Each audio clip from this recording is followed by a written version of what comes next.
पुंडलीकवरदा हरी विठ्ठल श्री सद्गुरु ज्ञानेश्वर तुकाराम महाराज की जय। जय जय रघुवीर समर्थ वंशी विभूषित करान्नवनीरदाभार पीतांबरादरुणबिंबफलाधरोष्ठात् पूर्णेन्दु सुंदर मुखादरविंद नेत्रात् कृष्णात् परं किमपि तत्त्वमहं न जाने। पार्थाय प्रतिबोधितां भगवता नारायणेन स्वयं व्यासेन ग्रथितां पुराणमुनिना मध्ये महाभारतम् अद्वैतामृतवर्षिणीं भगवतीम् अष्टादशाध्यायिनीम् अम्ब त्वामनुसन्ददामि भगवद्गीते भगवद्वेषिणीम्। औन्नत्यं भजते हिमाद्रिवया गङ्गे वया पावनी आलिङ्गन्मरणं निधान हृदये या देशभक्ता मुदा स्फूर्तिस्थानतया विलोकिनितरां या लोकमान्यादिभिः शश्वत्प्रेरणदायिनी भवतु सा गीताख्यसञ्जीवनी। प्रपन्नपारिजाताय स्तोत्रवित्रैकपाणये ज्ञानमुद्राय कृष्णाय गीतामृतदुहे नमः। योऽन्तःप्रविश्य मम वाचमिमां प्रसुप्तां सञ्जीवयत्य किल शक्तिधरस्वधाम्ना। अन्यांश्च हस्तचरणश्रवणत्वगादीन् प्राणान् नमो भगवते पुरुषाय तुभ्यं। गोपाल कृष्ण महाराज की जय। सदा प्रभुपदावरी निज समर्पिली से तनु कथेत मन गोविले कमल मालिके सीजनो। मुखातून जसा झरा सगुण भक्तीचा वाहतो समर्थ गणुदास हे सतत मी नमस्कारितो। सुप्रसन्न समाधानी निश्चयी च दृढव्रती सोऽस्तु मे वरदो नित्यं वरदानंद भारती। गोपाल कृष्ण महाराज की जय। ओम नमो भगवते श्री वासुदेवाय।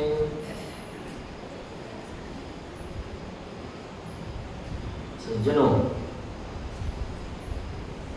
परम पूज्य स्वामी वरदानंद भारती पूर्वाश्रमीचे अनंत दामोदर आठवले रचित श्री कृष्ण कथामृत या ग्रंथाचं वाचन आणि निरूपण असा उपक्रम इथे आपण आयोजन केलेला आहे आणि आजपर्यंत आपण या कृष्ण कथामृताचे 5 सर्ग अनुभवलेले आहेत।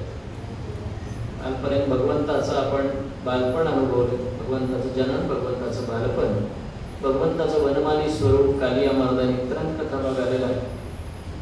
आज 6वा सर्ग आहे इंद्र गर्व परिहार।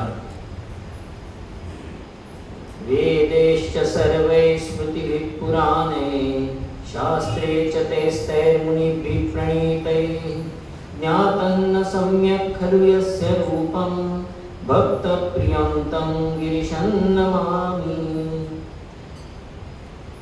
भगवान शंकराला नमस्कार करताना आपण या श्लोकामध्ये असं वर्णन केलंय, ज्या भगवान शंकराचं स्वरूप काय आहे। काल भगवान शंकराचं आसनं काय, वागणं काय हे पाहिलं होतं। आज स्वरूप काय हे वर्णन करतो। भगवान शंकराचं स्वरूप काय, त्याचं स्वरूप मुळात कुणाला पुरेपूर वर्णन करताच आलं नाही, कुणालाच करता आलेलं नाही आजपर्यंत। वेदांनी प्रयत्न केला, वेदांनी नेती नेती म्हटलं, आ नाही, असा नाही, असा नाही, असा नाही, असा नाही। वेदेश सर्वांनी प्रकार करून पाहिले, पण भगवान शंकरांचं स्वरूप सांगताना त्यांनी सुद्धा नेती नेती नेती असा शब्द केला। पुढे वेदांनी सुद्धा प्रयत्न केला, नेती नेती म्हणलं, श्रुतींनी प्रयत्न केला, श्रुतींनी स्मृतींनी सांगितलं, मनबुद्धीला अगोचर आहे म्हणजे। मग कशाने कळतं? म्हणजे ते भक्तीनं ज्ञानानं कळत असेल माहिती, ज्याची त्याची ताकद तेवढं त्याला तो कळेल। पुराणांनी प्रयत्न केला, स्मृतिभिः पुराणैः असा उच्चार केला। पुराणांनी सुद्धा प्रयत्न केला। पुराणांनी काय केलं? पुराणांनी प्रत्येक पुराणामध्ये भगवंताचं वेगवेगळं रूप सांगितलं। त्या पुराणांतर्गत ज्या देवाचं पुराण आहे त्या देवाच्या पुराणांतर्गत महादेवाचं वर्णन त्या त्या प्रकारे करण्यात आलेलं आहे। त्यात इतकी विविधता आहे की आपल्यासारख्याला सामान्य माणसाला असं पुढं पडतं की नेमके भगवान शंकर आहेच तरी कसे। प्रत्येक शास्त्रांनी सुद्धा आपलं आपलं मत नोंदवलं. शास्त्रेच्या तैस्ते मुनिभी प्रणीते. मुनींनी शास्त्रांनी आपल्या आपल्या प्रमाणे मत नोंदवलं आणि प्रत्येकानं आपल्याला जसं स्वरूप स्वतःच्या रुचीप्रमाणे आवडीप्रमाणे वाटतं असं त्या ऋषींनी मुनींनी शास्त्रांमधून वर्णन केलं आहे. रुची नाम वैचित्र्य रुची कुटील नाना प्रतिशाम नृणामेको गम्यस त्वमसि सावर्ण हे सावर्ण. किंवा असंही आहे, भगवंताचं स्वरूप वर्णन केलं जरी कशाही प्रकारे असेल तर शेवटी आपण तरी काय म्हणतो, आकाशात पतितंतोयम यथा गच्छति सागरं सर्वदेव नमस्कार केशवम प्रतिगच्छ. शेवटी कुठल्याही तत्वाला केलेला नमस्कार जो असेल तो जसा त्याच्यापर्यंतच जातो, शेवटी तिथेच जाऊन प्राप्त होतो. हे वेदांनी, स्मृतींनी, पुराणांनी, शास्त्रांनी, ऋषींनी निरनिराळ्या प्रकारे यथार्थ ज्ञान देण्याचा प्रयत्न केला, पण आपल्यासारख्या सामान्य माणसाला त्याचे यथार्थ ज्ञान होत नाही. ज्ञातम न सम्यक यलु खलु यस्य रूपम खलु यस्य रूपम. मग मी काय करतो, मी हे सगळं सोडून देतो आणि भक्त प्रियम तम गिरीशं नमामि. भक्त प्रिय असलेल्या, आता आपण दोन अर्थ घेऊ शकतो. भक्तांना प्रिय असलेल्या किंवा भक्त ज्याला प्रिय आहेत अशा शंकराला मी नमस्कार करतो. ज्यांची राम कथा उदार चरिता वर्षे सहस्रावधी अश्रूंचा करुणाभिषेक करीते या हिंदू भूचारुदी. पुण्या भारत संस्कृती वरिजिची कोरियली अक्षरे ते वाल्मिकी मुनी कवीत पहिले मी वंदितो आदरे. दररोज एकेका संताला नमस्कार आहे. काल व्यासांना नमस्कार केला, आज वाल्मिकींना नमस्कार.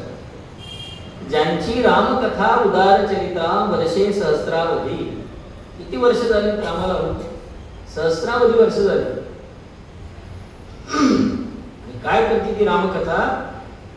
अश्रूंचा करुणाभिषेक करीते या हिंदू भूच्या हृदी.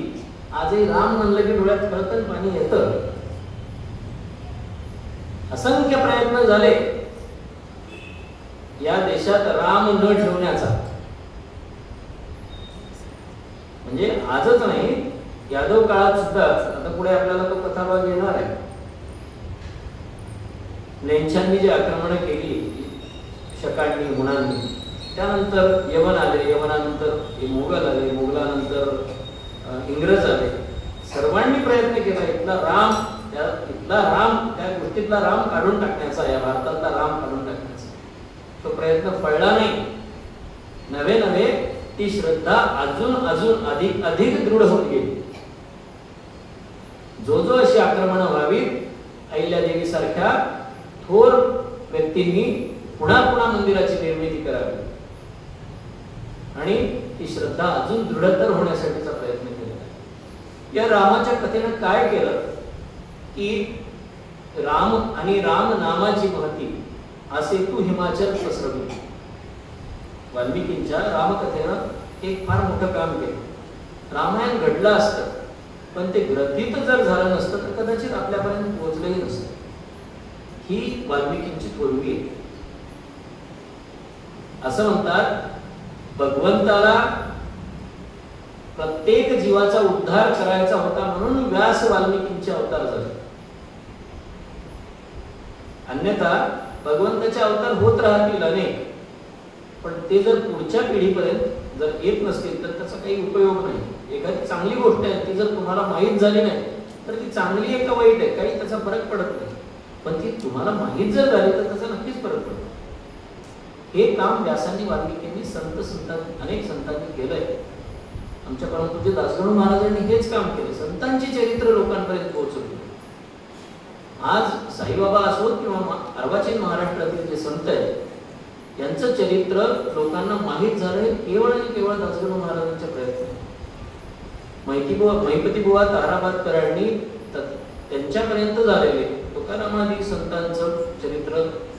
पद्य स्वरूपामध्ये लिहिलं. पण तिथून पुढे झालेलं त्यांच्या पश्चात झालेल्या संतांची चरित्र लिहिण्याचं मोठं काम ते शिवधनुष्यच होतं. खरं ते मोठं काम दासगणू महाराजांनी केलं. फक्त पद्य स्वरूपात नाही तर चाली लावून कीर्तनाची आख्यानं सुद्धा रचली. त्याच्यामुळेच हे संत लोक सगळ्यांना आपल्याला आज ज्ञान झाले. अशा रामकथेची जी अक्षर आहे ती या भारत संस्कृतीवर कोरून ठेवलेली आहे. ती अमीट आहे, अमीट आहे, कधी मिटणार नाही. आणि ती कोण केले काम तर ते वाल्मिकींनी केले. आणि वाल्मिकी मुनी कवीत पहिले. आता तो विषय सांगत गेला तर खूप मोठी गोष्ट आहे. क्रौंचाचा वध झाला, तिथे त्यांना अनुष्ठुप छंद स्फुरला वगैरे वगैरे. असे आद्य कवी आहेत वाल्मिकी.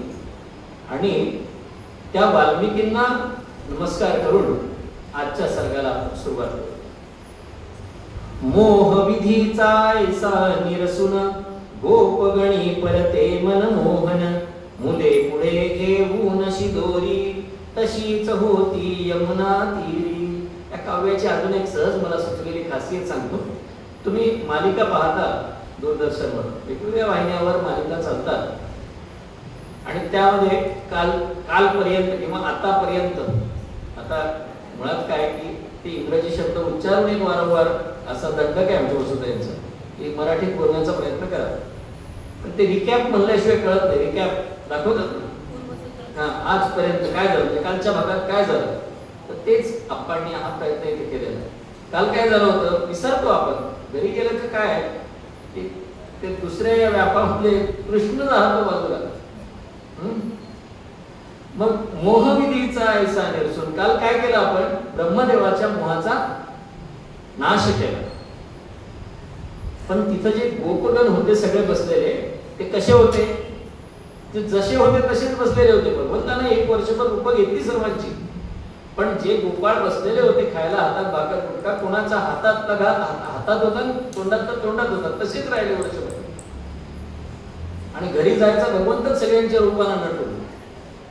हे तशीच शिदोरी घेऊन समोर असलेले पोरं वर्षभर जागच्या जागी होते. श्री कृष्णाची विचित्र माव कुणान काही कळला ठाव विशंक म्हणती गोपकुमार. थोडासा आवाज कमी.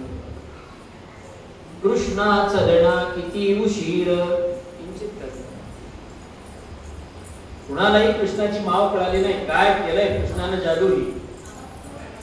आता ते जागे झाले आणि भगवान श्रीकृष्ण समोर उभे आहेत. हे पोरं म्हणायला लागले कृष्णाला, कृष्णा चल किती उशीर झाला म्हणले. तू त्या गाई वासरं वळवून आणायला गेला होतास, आम्ही थांबलो ना तुझ्यासाठी घास घ्यायचा. कृष्ण हसले. हरी समोरी अर्धवर्तुळे गोप बाळ ते बसले सगळे करी घेऊनी भाकर कांदा प्रेमे म्हणती घे गोविंदा. जनाबाईसाठी भाकरी खाल्ल्या बघा भगवंत. उष्ट खाल्लं. जनीला काय भेटत होतं, जनीला याच्या त्याच्या घरचं उष्ट भेटत होतं. त्या उष्ट्याचा सुद्धा भगवंताने स्वीकार केला. एक उसळ दे दुसरा भाजी कुणी म्हणत घे चटणी माझी. एक उसळ आली होती त्याने उसळ द्यावी, दुसरा म्हणायचा माझी भाजी घे. एक म्हणायचा थोडी कमी तिखट चटणी आहे म्हणले माझी, घे देवा खाऊन बघ. पेंद्याचे ते ताक शिळेची श्रीहरी मिटक्या मारित धुरकी. पेंद्या बिचारा गरीब होता, शिळ ताक घेऊन यायचा सोबत. ते भगवंताला काही घरी भेटत नव्हतं का, पण इथं मिटक्या मारून मारून त्याच्या भुरक्या मारायचा त्याच्या ताकाचा. घास कुणाच्या मुखीचा ओढी आणि मय बने आंबली बहु गोडी. कुणाच्या मुखात चाललेला घास, त्यानं कालवलेला घास स्वतःच्या मुखात घालता घालता भगवंताला त्याचा हात धरावा आणि स्वतःच्या मुखात घ्यावा आणि म्हणायची याच्यात जास्त गोडी. कोणी स्वतः स्तवन काही लपवी श्यामतयाचे सर्वच पळवी. एखाद्याच्या घरी आदल्या दिवशी काही सन्मान झालेला असला, त्यानं ते आणलेलं जर असलं आणि ते भगवंताला कळालं की यानं स्वतःसाठी लपवणं चालू केलंय, तर भगवंतानं काय करावं, ते आधी ते त्याचं पळवावं. भात भाकरी ताक दही ते असुनी साधी भाजी अमृत सांडुनी सेवन्यास हे देवई होती राजी जय हरी सुखकंदा. हा काला केला बरं भगवंतानं. कोणाची भात असावा, कोणाची भाकरी असावी, कोणाची भाजी असावी, कोणाचं दही असावं, सगळं भगवंताने एक करावं. नामदेव महाराज म्हणतात, एक ठाई करुणी अन्न हाते वाढी नारायण, हाते वाढी नारायण, हाते वाढी नारायण. हे पाहुनी सुरवर चित्ती करती विचार, चित्ती करीती विचार, चित्ती करीती विचार. धन्य पुण्य गौरीयाचे आम्हा अन्न मिळे कैचे, आम्हा अन्न मिळे कैचे, आम्हा अन्न मिळे कैचे.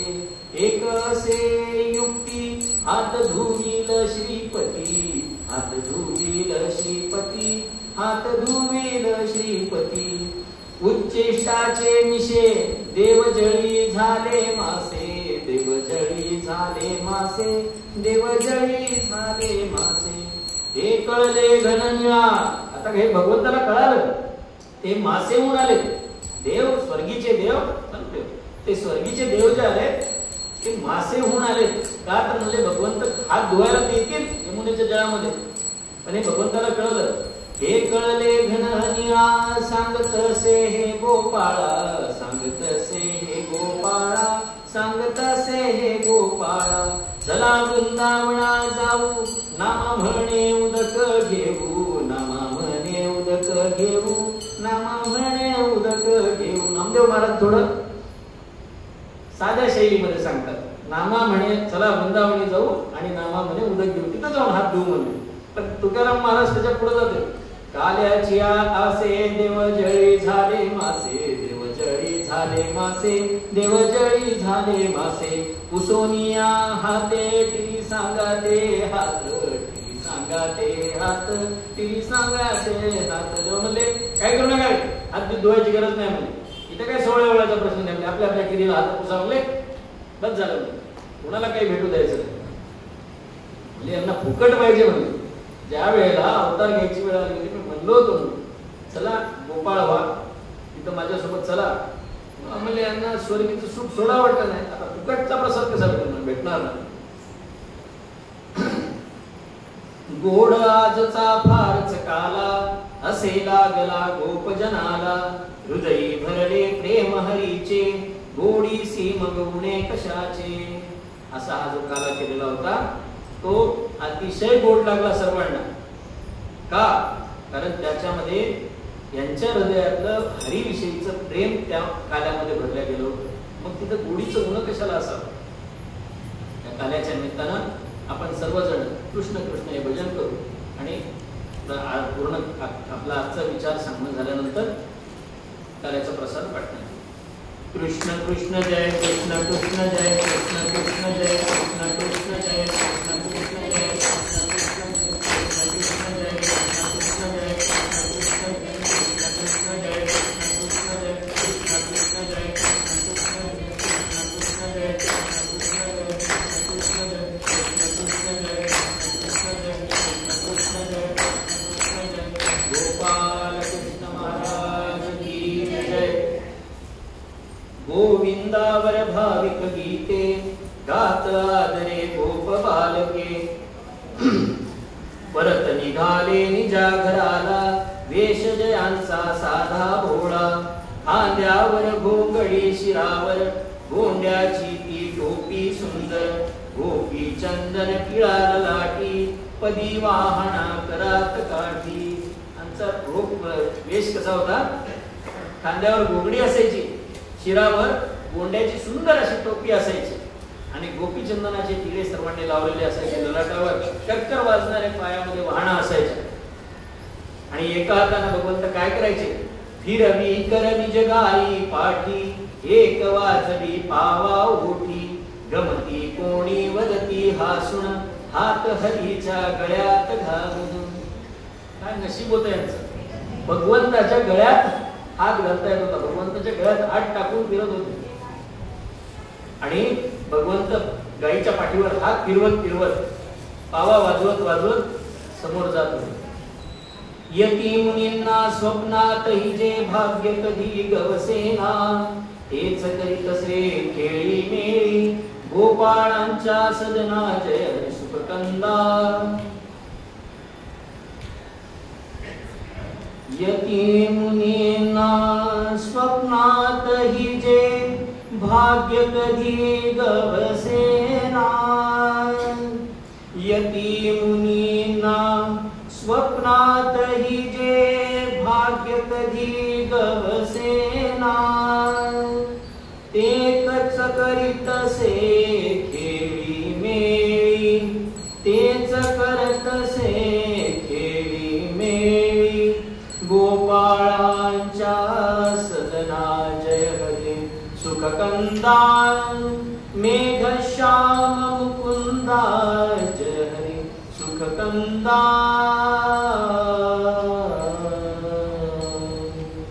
यती मुनींना स्वप्नात सुद्धा जे भाग्य सापडत नव्हतं, ज्यांच्या भाग्यात नव्हतं, त्या भगवंतासोबत ही खेळ खेळत होते, गळ्यात हात टाकत होते भगवंताच्या. ही केवळ आणि केवळ भक्तीची योग्यता.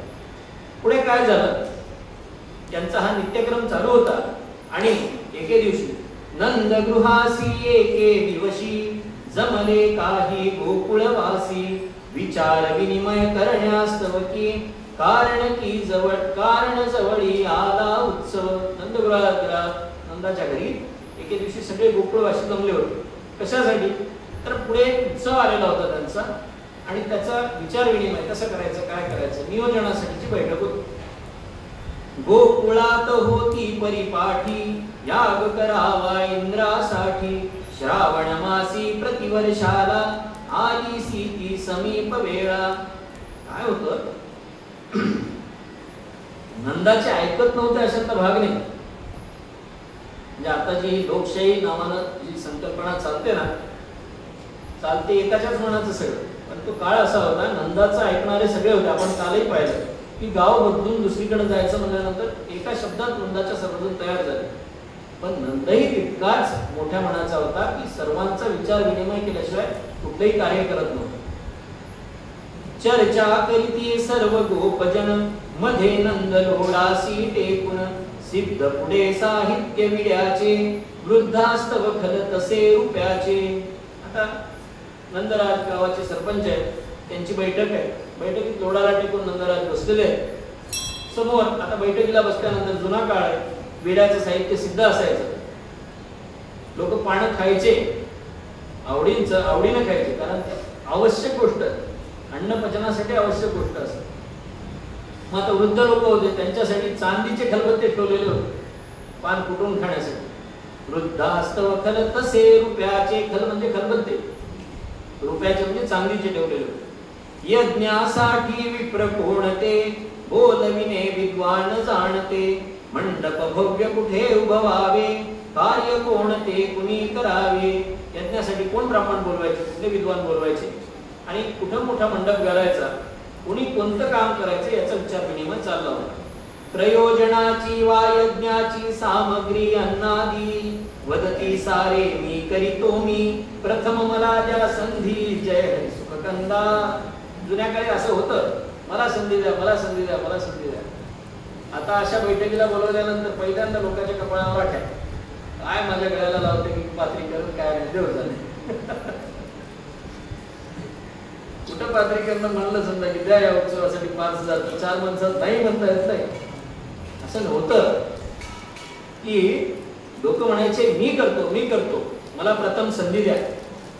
सर्वच कामे करीन मी, हेही केवी हो येईल कामी, नंदवदे हा सुनितयाना, श्रम विभाग कार्यात हवाना. सर्वच कामे मी करतो असं म्हणून कसं चालत म्हणले, ते कसं काम येईल. सगळ्यांना श्रम कार्यामध्ये, या श्रमामध्ये विभाग करून दिला पाहिजे, प्रत्येकाला आपला आपला वाटा उचलला पाहिजे. आणि काय म्हणले की प्रत्येक कार्यामध्ये लहान मोठं असं काम काही नसतं. मोठ्या कार्ये लहान मोठे, कृत्य न माना कधीही कोठे, जे जे भागा येईल वाटून, तेच करावे अंगा झाडून. तुमच्या वाट्याला जे काम येईल ते अंग झाडून करा, म्हणजे ह्याच्यातच सगळं आनंद आहे. नाही तर मी हे काम ठराविक काम मी करणार, हलकं काम मी नाही करणार, फलानं काम नाही करणार. कामात हलकं का नसतं याचं एक उदाहरण आहे. मुळात काय कुठलाही कार्यक्रम असतो तिथं भोजन व्यवस्था महत्वाची असते. बाकी काही असो नसो, मग ते कोणाचं लग्न मुंज असो का कुठला एखादा सप्ताहाचा कार्यक्रम असो, भोजनाची व्यवस्था चांगली असली की मग बाकीचा कार्यक्रम बिघडला तरी चालतो, पण भोजनाची व्यवस्था जर बिघडली तर सगळाच कार्यक्रम बिघडतो. पण यांच्याकडे असं नव्हतं, यांची सगळी व्यवस्था अतिशय उत्तम होती. आमचे आप्पा एक सांगायचे की अशा कार्यक्रमामध्ये पंगत वाढण्यापेक्षा पुष्टी काढण्याचं पुण्य जास्त हे शास्त्रांनी का सांगितलं ते याच्यासाठी सांगितलं की श्रम विभाग कार्यात हवाना आणि मोठ्या कार्य लहान मोठे कृत्य न माना कधी कोठे. मोठ्या कार्यामध्ये भगवंतानं पानं उचलली त्या अर्जुनाच्या घरी म्हणजे युधिष्ठिराच्या घरी, पुष्ट्या पत्राळी उचलल्या भगवंतानं. तुमच्या गोरट्यात सुद्धा पाहतो आम्ही, येणाऱ्यांना माहिती आहे त्या अशा जाडजाड पाट्या घातलेल्या कोणत्याच्या वाया असतात, पण भरभर भरभर भरभर सगळं सावरू लागतात. घरी त्यांच्या घरी कामाला माणसं नसतील का, पण अशा ठिकाणी का करावं तर तुमच्यामधला अहंकार जावा म्हणून ही करण्याची शास्त्रानं सांगितलेली आज्ञा. असो, एक कुणाचे कार्य नसे हे स्थान येत सर्वांना आहे. काम करावे प्रेमे सादर सुख देईल सर्वदा पुरंदर. ते म्हणले हे काही एकट्याचं काम नाही, म्हणले सर्वांचं काम आहे. सर्वांनी हे काम मिळून मिसळून करावं जेणेकरून पुरंदर म्हणजे तो इंद्र जो आहे, तो परमेश्वर आहे आपला, तो तुम्हाला सर्वांना सुख देईल. तोच तेथ ये कृष्ण मुरारी. हे यांचं सगळं चाललेलं होतं. काही वयस्कर लोक बसलेले होते, नंदाचे गोपाळ बसलेले होते आणि त्यांची चर्चा चालू असताना ते भगवान आले. तोच तेथ ये कृष्ण मुरारी. लाडकं लेकरू आहे. गळा पडून नंदास विचारी. जमला काहा येथे मेळा बाबा कसला विचार केला. सांगा नामज तात ठरविले काय तुम्ही सर्वांनी. हर्ष कशाचा सांगा सारे दिसती प्रसन्न वदनी जय हरी सुखकंदा. दोन आलेत आणि गळ्याला मिठी मारून वडिलांना मागून असं हलवत हलवत विचारताय की बाबा तुम्ही काय विचार करताय आणि कशामुळे तुमचे चेहरे एवढे प्रसन्न दिसतात, हर्षित दिसतात. हर्षित दिसत होते त्या काळात, म्हणजे अशा बैठकांमध्ये सुद्धा. म्हणून देवाने विचारलं असा प्रसन्न वदन का आहात तुम्ही. एक आजोबा होते तिथं बाजूला बसलेले, त्यांनी चेष्टा करायची म्हणून कृष्णाची. लग्न तुझे ठरविले असे रे विडा कुटीत कोणी वृद्ध उत्तरे. एकच पिकले हसूयामुळे रुसली हरीची कपोल कमळे. भगवंताला राग आला, त्याला थट्टा केली. म्हातारा म्हणले काय नाही, म्हणले कान्या तुझं लग्न ठरवलंय. म्हणले आता आम्ही लग्न ठरवायची बैठक आहे. म्हणले भगवंताला लाज वाटली असेल, राग आला असेल म्हणून भगवंतांना अशी गाल फुगून घेतली स्वतःची. हिंदळीत नंदाच्या अंगा असे काय हो बाबा सांगा. वदे हरी दे नंद उत्तरा इंद्रयाग ठरविला सुंदरा. हिंदळीत नंदाच्या अंगाला असं हलवायला का बाबा असं का हो, सांगा सांगा मला काय झालं नेमकं सांगा. ते म्हणले बाळा इंद्रयाग ठरवलाय रे आपण, आपल्याला इंद्रयाग करायचा. त्यांना विचारायला लागले आता हे कसं, म्हणजे चिकित्सक लेकरू होते. कवण निमित्ते असती याची बाळरीत ही प्रतिवर्षाची. इंद्र से पर्जन्य देवता सौख्या पुढे त्याचे हाता. असं सांगता यायला पाहिजे बापाला की आपण हे का करतोय, की पवमान का करावं. पोराला म्हणलं काय की माझे बाबा करत होते म्हणून मी करतो. पुढची पिढी बंद करते करणं. त्याचं महत्व सांगत जा पुढच्या पिढीला की आपण हे अभिषेक आपले कुलधर्म कुलाचा का करावे. त्यानं सांगितलं की बाळा ही आपली परिपाठी आहे. इंद्र हा जो पर्जन्याचा देवता आहे त्याच्यामुळं पाऊस पडतो म्हणून आम्ही त्याच्यासाठी हा यज्ञ करतो.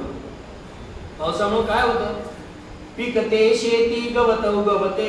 फळा फुलांनी तरुवन डुलते. सहजची त्याने गोधन वृद्धी धनधान्याची होत समृद्धी. यज्ञात होती पर्जन्या असं सांगितलं. ते म्हणले पावसामुळं शेती पिकते, गवत उगवते, फळं फुलं सगळं आपल्याला सहज उपलब्ध होते म्हणले. आणि याच्यामुळेच गोधनाची वृद्धी होते आणि धान्य ही समृद्धीचं लक्षण होतं. त्याच्यामुळे घरात धान्य भरून असायचं. आता डायरेक्ट पीठ येतं, त्याच्यामुळे ती समृद्धी आहे का नाही देव जाणे. जलाशयास्तव जीवन म्हणती इंद्र कृपे लाभेते यज्ञ होत परजन्या कारण ऐसे शास्त्र ही म्हणते जय हरी सुखकंदा यज्ञात होती पर्जन्या असं शास्त्राने सांगितलंय. या जलाला जीवन असे एक नाव आहे. आपण जल म्हणतो, पाणी म्हणतो, तोय म्हणतो, आप म्हणतो, तसं जीवन नाव का पडलं तर याच्यामुळे जलामुळे माणसाला अन्न प्राप्त होतं, माणसाला जीवन प्राप्त होतं म्हणून साक्षात जीवनाचं स्वरूप म्हणून जलाला जीवन येणं.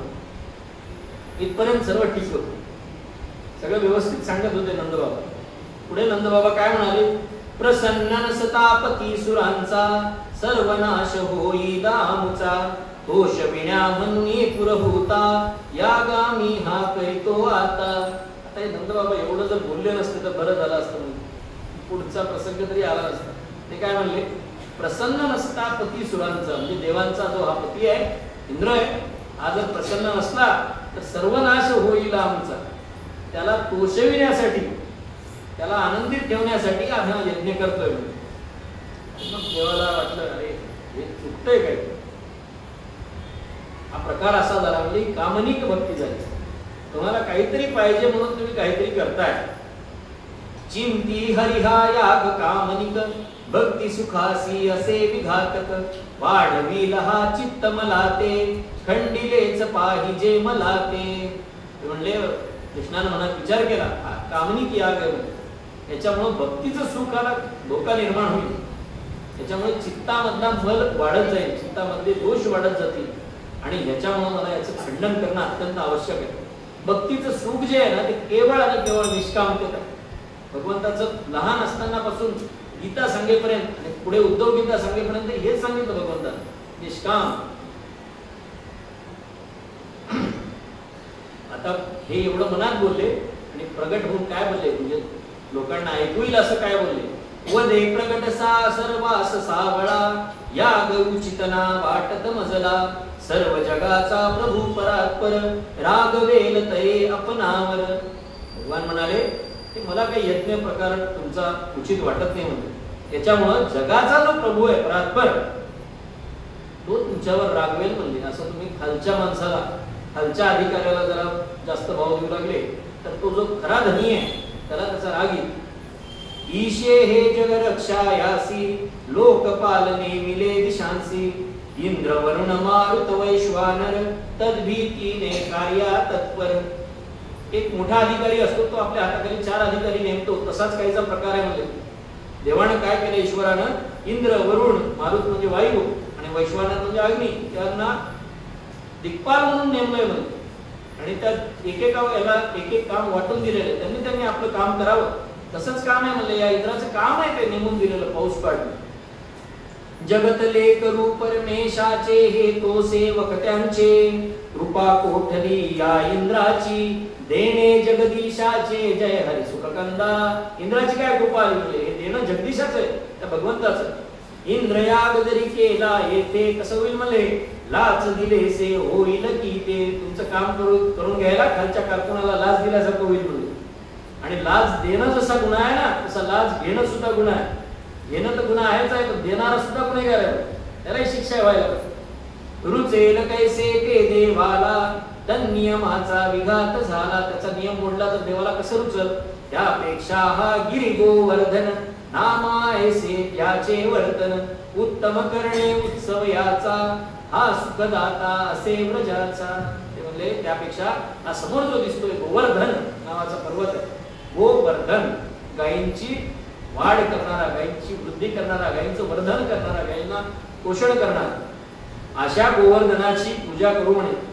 आणि तोच खरा सुखदाता आहे प्रजाचा. कसा सुखदाता आहे, स्वतः झिजून करी सुपीक भूमी रोदित मेघा वर्षा कामी दिव्य औषधी देई वत्सल भजता याते यथार्थ होईल.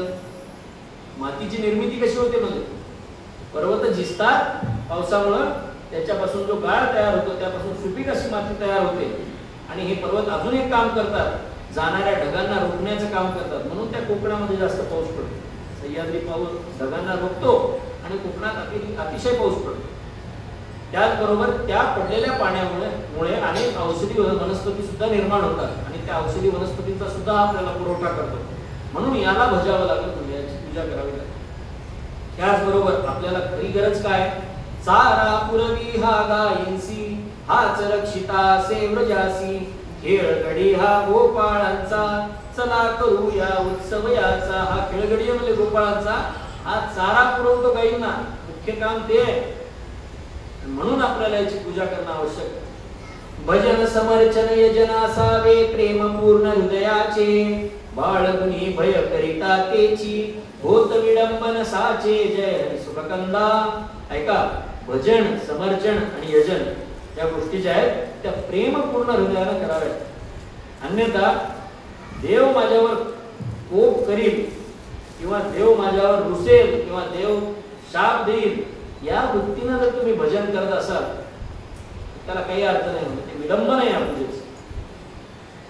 पटले से ते बहुतेकांना, कृष्णाची वाणी आहे शेवटी. पटतात, काही वदले काही थोडे वदले नाना. असतात काही लोक नाही नाही नाही बोले, काही म्हणाले का काही म्हणते.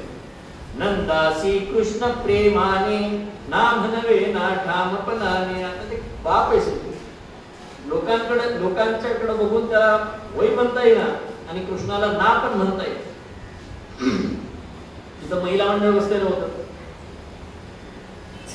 महिला मंडळाला तर हे सगळे खटाटोप आवडतच नव्हते. मुळे त्याच्या सुरुवा असतात, वेगवेगळी जी उपकरणं असतात यज्ञामध्ये वापरण्यासाठीची, ते प्रत्येक वेळेला आहुती दिली की इकडे एकदा झटकावी लागते, इकडे एकदा झटकावी लागते, पुन्हा तुपात बुडवावी लागते, पुन्हा टाकावी. ही खटपट बायकांना काही पटत नव्हती. आणि त्यातही पुन्हा म्हणायचं आमचा अर्धा वेळ तर मध्येच जातो, या वेळेला तुम्ही येऊ नका, त्या वेळेला तुम्ही येऊ नका. काही आहुतीच्या वेळेला त्यांना येऊ देत नव्हतं. हा सगळा खटाटोप बायांच्या मनात मुळे रागच येत होता त्यांना. मग खटपट नीरस यज्ञातील ती, स्त्रियास कधीही रुचली नव्हती.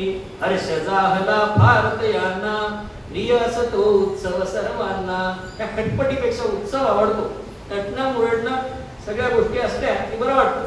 जाऊ दे म्हणजे बरं आहे, ते खटपट नकोच, आपण काना म्हणतो तसं करू. श्री कृष्णाची जशी सूचना तशी जाहली सिद्ध साधना. रामा झटती व्रजनारी नर, प्रिय व्यक्तीचा न हो अनादर. उत्साहानं कामाला लागले सगळे. कृष्णाने सांगितल्याप्रमाणे उत्सव व्हायचा ठरला का, तर प्रिय व्यक्तीचा कधी अनादर होत नसतो. आवडत्या माणसानं सांगितलं की ते काम होतच. आता या बाया सुगरण होत्या, पाक कुशल होत्या. पाक कुशल त्या स्त्री वर्गाने, कृष्णाज्ञा मानियली. नाना परिची रुचकर हितकर, पक्वान्ने निर्मियली. जय हरी सुखकंदा. रुचकर बनवणं सोपं असतं. मसाला टाकला की रुचकर होतो. इतकर होईल का नाही हे सांगता येत. आणि ह्या अशा होत्या सुगरणी की त्यांचे पक्वान्न रुचकर तर होतेच होते, इतकर सुद्धा होते. पिझ्झा बर्गर नव्हते, त्याच्यामुळे ते रुचकर होतेच, ते इतकर पण होते. कशापासून बनवलं यांनी पक्वान्न? दूध गहू साखर यापासून, मिष्टान्ने निर्मिती वधूजन. विविध पसारा विश्वाचा या, त्रिगुणातून जणू निर्मी माया. सत्व रजतम या त्रिगुणातून जशी माया या विश्वाचा पसारा निर्माण करते, तसा हा पक्वान्नांचा पसारा जो आहे ना, तुम्ही एक विचार करा. एक तर दूध असतं, एक तर गहू असतो. दूध असेल, मग ते दूध असेल, दुधाचं तूप असेल, लोणी असेल, दही असेल, दुधाच्या सर्व अवस्था पक्वान्नामध्ये लागतात. त्याशिवाय त्यातून एक पक्वान्न बनतात. किंवा गहू असेल, कणिक असेल, रवा असेल, अजून थोडं जाड असेल, काही भरडा असेल, साखर एक लागते. यापासून अजून लागलीच तर ते हरभऱ्याची डाळ, बेसन वगैरे लागतात. पण मूळ ह्या 3 पदार्थापासून हवे तेवढे पदार्थ, एक गहू प्रकार बहु, बरोबर आहे, असे तुम्हाला पदार्थ बनवता येतात. कसं आहे म्हणजे की सत्व रजतम या 3च गुणांपासून भगवंताने एवढा पसारा निर्माण केलाय. तशी या स्त्रियांनी ही पक्वान्न निर्माण केली. अप्पांच्या काव्याचं किंवा दासगणू महाराजांच्या काव्याचं एक वैशिष्ट्य की फुलांची नावं असोत, झाडांची नावं असोत, काल आपण झाडांची नावं ऐकली, पक्ष्यांची नावं असोत, प्राण्यांची नावं असोत, ती काव्यामध्ये गुंफलेली आहेत. आज काय गुंफलंय तर पदार्थाची नावं आहे का. फेण्या मांडे बेसन बुंदी, पुरी चिरोटे बासुंदी, चिवडा चकली शेवडाळही पात्रे सजली विविध वड्याही उरड्या पापड रुचिर मुरंबे आटवाळुळ्यापुढं कैरी भोकर भरली लिंबे बरोबरीची फळे तशी ती थाटा काही सीमा नव्हती. फेण्या केल्या, मांडे केले, बेसनाचे लाडू केले, बुंदीचे लाडू केले, पुऱ्या केल्या, चिरोटे केले, माहितही नाही राहिले ते पदार्थांना. बासुंदी केली, चिवडा कुणाला नाही, आता सगळ्यांना जो गोडच आवडते अशातला भाग नाही. थोडा चिवडा लागतोच काही जणांना बाजूला एक भुकला मारायला. चिवडा केला, चकल्या केल्या, शेव केली, डाळी भिजवल्या, सुकवल्या, पुन्हा तळल्या, काही भिजवून वाटून डाळी केल्या, म्हणजे वाटलेल्या डाळी केल्या, असे नाना प्रकार केले. आणि अनेक प्रकारच्या वड्या केल्या, आळूच्या वड्या केल्या असतील, सुरळीच्या वड्या केल्या असतील, नाना प्रकारच्या वड्या केल्या, नव्या नवे गोड सुद्धा वड्या केल्या असतील. इतके पदार्थ बनवले. पुन्हा ठेवणीत ते पदार्थ काढले, कोरड्या होत्या, पापड होते, ते सुद्धा तळले. जे जे सुचेल ते केलं. खिरी केल्यापासून ते आणि हे सगळं घेऊन त्याच्यात बळीला भर म्हणून त्याच गोवर्धनावर जी पक्व झालेली फळं होती ती सुद्धा ताटाच्या ताटं, करंड्याच्या करंड्या भरून आणली. आणि गोपालांनी काय केलं? पुराणी गोपाळांनी फुले आणली, निळी लाल सित हिरवी पिवळी, कुणी गुंफिल्या माळा सुंदर, गजरे जाळ्या गुच्छ मनोहर. कुणी गजरे केले, कुणी जाळ्या केल्या, कुणी मनोहर असे गुच्छ केले. आणि फुलं कशी होती? काही निळी होती, काही लाल होती, काही सीत होती. सीत म्हणजे पांढरी शुभ्र. काही शब्द माहीतच राहिले नव्हते. रस्वसी आहे बरं, सीत. सीत सीत म्हणजे पांढऱ्या रंगाची, शुभ्र रंगाची. त्याचबरोबर पूजेसाठी आणलं अष्टगंधर गजाही अनुपम, गुलाल बुक्का चंदन कुंकुम, धूप दीप कापूर सर्वही, न्यून कशाचे उरले नाही. सगळं आणलं, कापूर आणला, धूप दीप चंदन अष्टगंध. आणि हे सगळे जण कुठे निघाले? मंगल दिवशी प्रातःकाळी गोवर्धन शैलासी, गायी गोपी गोपाळासह येत सखा ऋषिकेशी, जय हरी सुखकंदा. त्या मंगल दिवशी सकाळी सकाळी सगळे जण त्या गोवर्धन पर्वताकडे आले. सोबत गायी होत्या, गोप होते, गोपाळ होते आणि स्वतःच भगवंत सोबत होते. वाजू लागली मंगल वाद्ये, गोपी गाती सुस्वर पद्ये, झुली मनोहर गायी पाठी, घागर माळा नदती कंठी. मंगल वाद्य वाजू लागली, त्याचबरोबर गोपी गीत गाऊ लागल्या सुस्वर आवाजामध्ये. आणि गायींच्या खांद्यावरून झुली घातलेल्या होत्या आणि त्याचबरोबर घागर माळा गुळगुळ गुळगुळ नाद करत होत्या. हे रकुणी धरिले टिपऱ्यांचे, गोपाळांची लेझिम वाजे. पुरी होत्या, पुरी टिपऱ्या खेळायला लागल्या, पोरांनी लेझिम घेतली. जय जय घोषे भरले अंबर, असा वृंद तो ये शैलावत. असा तो सगळा गोळकार गोपाळांचा त्या शैल पर्वताकडे, गोवर्धन पर्वताकडे यायचा. श्याम सखा जो भक्त जनासी, ये पूजाया शैलवरासी, स्वये भव्य तणु केली धारण, घेता आपुली पूजा आपण. आपणच स्वतः गोवर्धनाचं स्वरूप धारण केलं भगवंताने. चमत्कार करून दाखवला. त्या गोवर्धनाच्या पूर्ण पर्वतामध्ये कृष्ण कृष्णच दिसायला लागला लोकांना. आणि लोकांनी त्या मूर्त स्वरूपातील गोवर्धनाची म्हणजे भगवंतानं स्वतःचीच पूजा यांच्याकडून करून घेतली. नंद यशोदादी व्रजवासी, झाले पाहुण त्या रूपासी. आधी पहिल्यांदा दिव्य दिसतंय, म्हणजे आपल्या पुराणे एवढं मोठं रूप धारण केलंय. पण पूजियले प्रेमे सर्वांनी, आनंदाश्रू आले नयनी. भगवंताची पूजा केली, सर्वांच्या डोळ्यात आनंदाश्रू आले. गुलाल बुक्का फुले उधळुनी, षोडशोपचाराने पूजन केले गोपजनांनी, हृदय भरले बरे हर्षाने. जय हरी सुखकंदा. गोपाल कृष्ण महाराज की जय, गोवर्धन महाराज की जय. सर्वांनी जय जयकार केला आणि गुलाल बुक्का फुलं उधळली. ही शार्पित सत्पुष्प मालिका, धारण करीती गोप गोपिका. भगवंताला घातलेले हार प्रसाद म्हणून सर्वांना वाटण्यात आले. सर्वांनी ते धारण केले. सुम मंडित ते दिसती अभिनव, लता वृक्षसे झाले मानव. प्रत्येकाच्या गळ्यात त्या फुलांच्या माळा होत्या, त्यामुळे ते असे दिसत होते जणू काही हे मानवच वृक्ष झालेत, लता झाल्यात, वेली झाल्यात आणि त्यांच्या अंगावर फुलं उगवली. भोजना समग बसल्या पंक्ती, सर्वा वाढी करुणा मूर्ती. उच्च नीच हा प्रपंच काही सर्वाज्ञाने केला नाही. सगळ्यांना एका पंक्तीला बसवून स्वतः भगवंत वाढतो. ज्याचे दुर्लभ दर्शन नुसते ब्रह्म सगुण ते इथे वाढते. आग्रह करती परस्परांना घास बळेची भरवी कान्हा. जे ब्रह्म साक्षात कोणाला लाभत नाही, त्याचं दर्शन सुद्धा दुर्लभ आहे, ते साक्षात इथे वाढतंय डोळ्याच्या घरी. आणि त्याचबरोबर आग्रह करतोय, स्वतः हाताने घास भरवतोय प्रत्येकाला. असं करत करत आनंदात तो उत्सव समाप्त झाला. उत्सव तो झाला समाप्त, भव्य रूप ते झाले गुप्त. विदला सर्वा मंगल आशी, रक्षिण मी संकटी तुम्हासी. जाता जाता भगवंतानं ते रूप आपलं रूप गुप्त केलं आणि जाता आशीर्वाद दिला की तुम्हाला संकटात तुमचं रक्षण करत. शिगोशीग भरली आनंदे मने तदा सर्वांची. विशेष गोडी मानव हृदया, असते नाविन्याची. जय हरी सुखकंदा. सगळ्यांचं मन आनंदाने शिगोशीग भरलं. का तर नवीनपणाचा आनंद होता याच्यामध्ये. तेच ते प्रकार नव्हता, नाविन्य होतं. इंद्रपरी संतप्त झाला. आता ज्याचा हप्ता जायचा होता त्याचा हप्ता बंद झाला की त्याला राग येणारच. इंद्राला राग आला, म्हणजे या आहुतींचा हप्ता जो येणार होता माझ्याकडे तो बंद झाला. इंद्रपरी संतप्त झाला, ओळखिले नाही कृष्णाला. प्रलय घणाते आज्ञा केली, तये वर्षण्याप्रती गोकुळी. प्रलय आणणारे मोठमोठाले जे ढग होते त्याच्या ताब्यात, त्यांना आज्ञा केली त्यानं, जा त्या गोकुळावर जाऊन वर्षाव करा. सुटे प्रभंजन घोर तातडी, गमे महीची होत वावडी. मोठा वारा सुटला. प्रभंजन म्हणजे वारा, आणि तो मोठा सुटला. आणि काय झालं, गमे महीची होत वावडी. मही म्हणजे पृथ्वी, वावडी म्हणजे मोठा पतंग. जणू काय पृथ्वीचा पतंग झाला, दरदर दरदर हालायला लागले, एवढा वारा सुटला. मेघ खंडकी प्रचंड पर्वत. मेघ असे ढग होते, मोठमोठाले पर्वत वाटावे.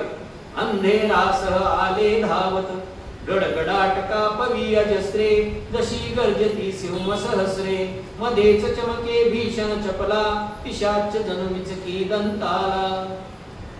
गडगडाट व्हायला लागला, जसं काय एखादा सिंह गर्जना करायला अशी, आणि मध्येच एखादी वीज चमकून जावी तर असं वाटायचं की एखादा पिशाच आपले दात विचकून दाखवायला लागलाय का काय. मुसळधार वर्षे जलधारा, तशात मारा करीती गारा. शिला ही फुटती त्या घाताने, शूर हृदय जणू पराभवाने. मुसळधार धारा, मुसळ ज्या आकाराचा असतो तेवढाची धार पडायला लागली. नामदेव महाराजांनी वर्णन केलेलं आहे, मुसळाच्या धारा मेघ वर्षताती, गारा पडताती शिळा जैशा. नामदेव महाराजांनी बालक्रीडेच्या अनेक अनेक अभंग लिहिले. जणू काही शिळा पडाव्यात अशा गारा पडायला लागल्या म्हणजे लोकांच्या डोक्यावर. आणि हे कसं व्हायला लागलं, त्या शिला घातानं शिला फुटायला लागल्या. जणू एखाद्या शूराचं हृदय पराभवाने फुटतं तसं काहीसं व्हायला लागलं. कोसळताती घरे धडाडा, वृक्ष टाकती अंगा. दुर्बल हृदयी सर्व मनोरथ, जसे पावती भंगा. जय हरी सुखकंदा. दुर्बलाचं मनोरथ जसं भंग पावतं तसं होऊ लागलं. कूप नदी ओढा सरसागर. कूप म्हणजे विहीर, नदी, ओढा, सर म्हणजे छोटं तळ, आणि सागर म्हणजे समुद्र. हे सगळं जसं काही एक व्हायला असं काहीतरी झालं म्हणजे कशाचा भेद उरला नाही. हा भेद न राहिला महीवर, पाणी पसरे प्रलय घडी सम. पंचमहापातक्यान तरतम. जीव बापुडे सैरा वैरा, पळती शोधाया सनिवारा. सूर काढिती केविलवाने, धाव धाव ये रतांग पाणे. भगवंताचा धावा करायला लागले, देवा धाव धाव आम्हाला वाचव म्हणले. वृद्ध बोलती हरीचे ऐकून, घेती आले हे संकट ओढून. म्हातारे म्हणायला लागले, कशाला याचं ऐकलं म्हणले कार्ट्याचं, हे मस्त संकट ओढून घेतलं. बालिशता कारण नाशासी, त्राता आता कोणा म्हासी. असं म्हणले, भगवंतानं चमत्कार केला. भक्त वत्सले तो गोवर्धन, करांगुलीवर धरला उचलून. यारे यारे येथे सगळे, छत्र पहा हे गिरीने धरले. भगवंतानं आपल्या करंगळी खाली घातली त्या गोवर्धनाच्या, आणि नुसत्या करंगळीच्या भारावर पर्वत, करंगळीनं तो भार सहन केला आणि पर्वत वर उचलला. आणि भगवान काय म्हणले, मी केलं नाही. यारे यारे येथे सगळे, छत्र पहा हे गिरीने धरले. केलं कोण होतं, भगवंतानं. पण सगळं दिलं कोणाला श्रेय? पर्वताला. काय म्हणले त्या गिरीने हे छत्र धरलं. भयविह्वल असाय जीवते गोप गोपिका गाई येती तेथे मनोकेसी जेवी ऋषीगण जाई जय ऋषभकंदा. काल आपण त्या मनूचा प्रसंग काल का परवा ऐकला होता. त्यानं तो मासा आणला आणि कालांतराने तो मासा मोठा झाला. ते साक्षात मत्स्य भगवान होते आणि त्यांनी सांगितलं होतं संकट प्रलयाच्या वेळेला तुला मी मदत करेन. त्यावेळेला जसं नावेत बसून मनूच्या शृंगाला ती नाव अडकवली होती त्या मास्याच्या शृंगाला म्हणून, आणि ती नाव ओढत ओढत त्या मनू आणि सप्तर्षी औषधी वगैरे या सर्व गोष्टी घेऊन ते प्रलयातून त्यांना बाहेर काढलं होतं. त्यावेळेला जसं झालं तसं भगवंताने या गोवर्धनाला जणू ती मनू नौका असावी तसं यांचं सर्वांचं संरक्षण केलं. मीन शृंगसी संरक्षकती करांगुली कृष्णाची होती. त्यावेळेस त्या मास्याचा शृंग जो होता, शिंग जो होतं माशाचं ते संरक्षक झालं होतं. म्हणजे यावेळेस करांगुली त्या शिंगाच्या जागी आली. अपूर्व विक्रम ऐसा भगवता सर्व नमविती चरणी माथा अवघडेर ना हात हरितव टेका देतो काठ्यांनी लव वधुनी पल्लव करीती ते करिता देवी हळूच हासे गालात लागवी. तेव्हा शेवटी प्रेम आहे भगवंतावरच. म्हणजे कान्या तुझा हात टाकला असं म्हणजे बोट दुखत असं तुझं एका बोटावर उचललं सर म्हणजे आमच्या जो काठ्या आहेत आम्ही लावा का काठ्या. तेव्हा हसले म्हणजे लावा काठ्या लावायच्या का म्हणजे देवाने थोडी लागवी होते. देवानं थोडीशी करंगळी खाली घेतली म्हणजे मग काट्यावर जेव्हा भार यायला लागला तेव्हा म्हणजे तू तुझा सांभाळ कसा सांभाळतो. आता हे किती दिवस चाललं? 7 दिवस नभजरी कोसळे गोकुळचे काही न बिघडले निज जननीच्या पंखा खाले पिले तसे जन निर्भय झाले. आपल्या पाखरं जसे आपल्या आईच्या कुशीमध्ये पंखाखाली सुरक्षित असतात तसे हे सगळे गोकुळवासी सुरक्षित होते. 7 दिवस त्यांचं काही बिघडलं नाही. दुर्दिन सरले जल ओसरले अंधाराचे ठाणे उठले रवी उघडी जेवी नारायण योग शयन सरता निज लोचन.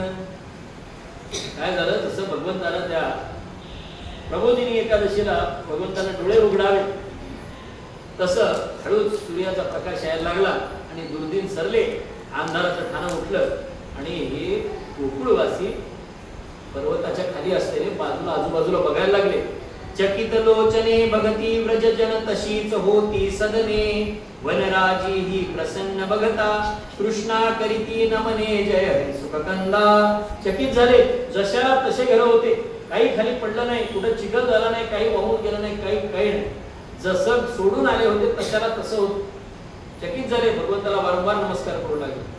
वदती देवा सद्गदवाचे तूच सर्व राखिले व्रजाचे संशय बाधा तान होवो एक तुझा चरणावर राहो नंद यशोदा हृदयी धरली मधुर सासरी मूर्त सावळी गोप वधू पुरवाळून त्याते म्हणती ओ वाळू प्राणाते. तुझ्यावर प्राण ओळून टाकावं म्हणजे कृष्णा इतका तू मोठा आहेस.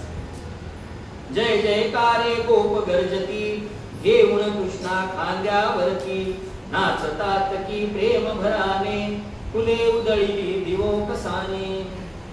विजयी पैलवानाला खांद्यावर घेऊन जसं मिरवतात तसं भगवंताला सर्वांनी खांद्यावर घेतलं आणि जय जयकारे गोप गर्जती जय जयकारे गोप गर्जती घेऊन कृष्णा खांद्यावरती घेऊन कृष्णा खांद्यावरती नाचतात की प्रेम भराने नाचतात की प्रेम भराने फुले उधळली दिवो कसाने. जय जयकारे गोप गर्जती जय जयकारे गोप गर्जती जय जयकारे गोप गर्जती.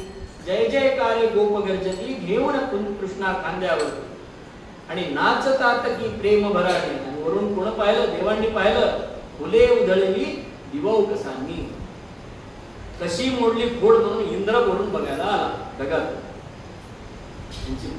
झाले म्हणजे 7 दिवस बघू काय झाले त्या गोकुळचा हाल. माझी पूजा सोडतात का? कशी मोडली खोड मनोनी इंद्र बगे गोकुळावरोनी ब्रजपूर्वी परिसुखात लोळे उघडी झाकी सहस्र डोळे. त्या इंद्राला 1000 डोळे होते सगळ्या अंगाने. माणसाला 2च आहेत.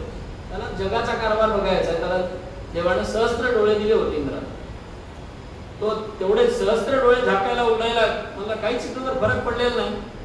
येत कळोनी श्रीकृष्णाची महती देवेंद्राला, हान मनुज परमेश परात्पर भक्तास्तव अवतरला जय सुखकंदा. आता भगवंताची महती कळून आली. म्हणले हे काही माणूस नाही, माणसाचा अवतार नाही, हा साक्षात परात्पर परब्रह्म परमेश्वर भक्ताच्या कल्याणासाठी, जगताच्या कल्याणासाठी अवतरलेला आहे. आला खाली इंद्र उतरून. आपली जागा त्याला लक्षात आली, आपण कुठे आणि काय चुकलोय. मी सेवक हा मुचा स्वामी, श्रीधरावे पदरजा आम्ही, क्षुद्र गणोनी छळिले त्याला, किती घोर हा प्रमाद केला. म्हणजे माझं चुकलं, हा स्वामी आहे, मी सेवक आहे, त्याला लहान गल्ल म्हणले आणि मी त्याचा छळ केला. आता माझ्यातून थोडा मोठा प्रमाद झाला. कोण आज मज दुसरा वाली, दयार्द्र आहे हावन माळी, विनम्र होता चरणावरती, क्षमा करील हा करुणामूर्ती. विश्वास होता भगवंत करुणामूर्ती आहे, म्हणजे याच्याशिवाय कोण मला क्षमा करणार, मी जाऊन माफी मागतो. खाली आला. पुरंदराणे देह आपुला, श्रीकृष्णाच्या पदी घातिला, दिसू लागले सहस्र डोळे, वाहियली श्री चरणी कमळे. इंद्राला 1000 डोळ्याचे सांगितलं. त्यांना देह त्याच्या समोर टाकल्यानंतर असं वाटायला लागले की भगवंताच्या चरणावर सहस्त्र कमळ टाकले, असा भास निर्माण झाला. आणि त्यानं प्रार्थना चालू केली. नमो महात्मन नमो नमस्ते, विशुद्ध सत्वा नमो नमस्ते, शांत तपस्वी स्वयं प्रकाशी, क्षमा करी भूयादासासी. आपण पूर्ण ब्रह्म परात्पर आहात, परमेश्वर आहात, मला क्षमा करा म्हणले. आणि भगवंताची पुन्हा विनवणी केली. राग लोभ मत्सरादि तुझसी स्पर्शती नर्षिकेशी, दंड परिधरिसी खल दमना, रक्षण्यास धर्मासी जय हरी सुखकंदा. तुझ्या अंतःकरणात राग लोभ मत्सर वगैरे काही नाही, पण तू हा दंड जो धारण करतोस तो दुर्जनांच्या नाशासाठी धारण करतोस, त्यांच्याविषयी असलेल्या मत्सरासाठी नाही, रागासाठी नाही. म्हणून दुर्धर माया त्रिगुणात्मकही, स्पर्शतीयेचा तुझसी नाही, परी नाचवी ती आम्हासी, वश होतो या मदमोहासी. देवा त्या त्रिगुणांचा तुझ्यावर काही परिणाम होत नाही म्हणजे, पण आमच्यामध्ये सत्व रज तमाचं जरा बॅलन्स बिघडलं की आमचं सगळं बिघडतं म्हणजे, आणि मग आम्ही त्या मदमोहाला वश होतो. तूच दिलेल्या ऐश्वर्याने मत्त झालो मी अज्ञाने, मूर्खपणे उलटलो धन्यावर, क्षमा करावी मज करुणा कर. क्षमा मागणं प्रामाणिक होतं, म्हणून भगवंतानं लागलीच त्याला क्षमा केली. मिठी मारुणी श्री चरणासी, लोटांगण घेई भूमीसी, स्पर्शुन हासत वदे दयामय, उठ उठ हो इंद्रा निर्भय. तेव्हा कृष्णानं त्याला उचललं, इंद्रा निर्भय होती. इंद्रादेशे सुरधेनूने, आता इंद्राने आदेश दिला कोणाला, कामधेनूला, आणियला गोवळा दुधाने. तिला म्हणले भगवंतावर अभिषेक कर. दिसे सत्तदा तो श्यामला गवी, नीलमणी चांदण्यात जेवी. त्या कामधेनून तिच्या सडातून 4 धारा भगवंताच्या शिरावर सोडणं चालू केलं. कसा दिसत होता तो, नीलमणी चांदण्यात दिसावा. पांढऱ्या शुभ्र चांदण्यामध्ये नीलमणी कसा दिसावा तसा कृष्ण शोभून दिसू लागला. अखंड धारा स्रवती पयाच्या 4 हरीच्या वरती, चहुवाणीतून भक्ती रसाचे, जणुका पाझर फुटती जय हरी सुखकंदा. अखंड धारा स्रवती पयाच्या 4 हरीच्या वरती, अखंड धारा स्रवती पयाच्या 4 हरीच्या वरती, चहुवाणीतून भक्ती रसाचे, चहुवाणीतून भक्ती रसाचे, जणुका पाझर फुटती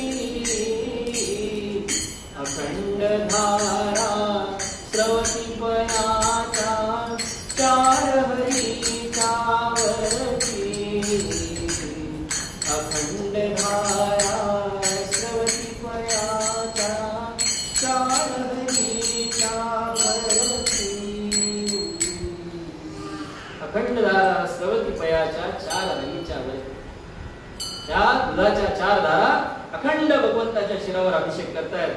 कसं दिसत होतं ते चित्र? चहुवाणीतून परा पश्यंती मध्यमा वैखरी, त्या चहुवाणीतून भक्ती रसाचे जणू काही पाझर फुटत होते. आणि असं ते दृश्य सर्व गोपाळांनी पाहिलं. त्यानंतर आता हा मांडलिक राजा होता का, भगवान महाराज होते, छत्रपती होते, आणि हा मांडलिक होता कोण? इंद्र. दिव्यार्ती वस्त्राभरणे सम्राटासी मांडलिकाने, कल्पवृक्ष सुमनांची माळा समर्पिली प्रेमे घननिया. कल्पवृक्षाच्या फुलांची माळ घेऊन आला स्वर्गातून आणि भगवंताच्या गळ्यामध्ये ती अर्पण केली. दिव्य वस्त्राभरणं अर्पण केली, जणू काही एखाद्या मांडलिक राजानं नजराना मोठ्या राजाला द्यावा तसं. पुन्हा पुन्हा वंदू नैशासी परते वासव निजस्थलासी. वासव म्हणजे इंद्र. त्यानं पुन्हा पुन्हा वंदन केलं आणि आपल्या स्वर्गलोकी निघून गेला. तो निघून गेला आणि गोपाळांनी जवळ येऊन कृष्णाला विचारलं. इतका वेळ ते दूरच होते जरा. गोप बाळ पुसतात हरीला, कोण बुवा हा होता आला. आणि कोण बुवा आला होता रे म्हणले? सर्वांगावर त्याच्या कसले माशा समरे होते खवले. त्याच्या अंगावर कशाचे खवले होते म्हणले? कसं माणूस होतं म्हणले? ते काय माणूस होते का म्हणले? त्या अंगावर ते खवले खवले खवले. वेड्यांनो ते डोळे त्याचे, राज्य करी हा स्वर्गलोकाचे. देवानं सांगितलं त्यांना, अरे वेड्यांनो त्याचे डोळे आहेत म्हणले, ते खवले नाही मासेचे. तो स्वर्ग लोकाचं राज्य करतो म्हणले. तो इंद्र होता. आता श्रीरामा काय म्हणाला? चल पाहूया गावतयाचे, मेल्या विनते दिसत न साजे. कृष्ण म्हणला मेल्याशिवाय दिसत नाही म्हणजे त्याचं गाव. आज पाहायचं का? मरावं लागेल. जिवंत तो जर येथे आला, सगळे गोपाळ म्हणाले अन्या असं काही सांगू नको म्हणजे. तो जर जिवंत इथे येऊ शकतो, जिवंत तो जर येथे आला, अडचण मग कोणती आम्हाला. तो जर जिवंत येऊ शकतो म्हणजे आम्हाला काय अडचण आहे? आम्ही जाणार. नेण्याची जिम्मेदारी कोणाची? तुझी.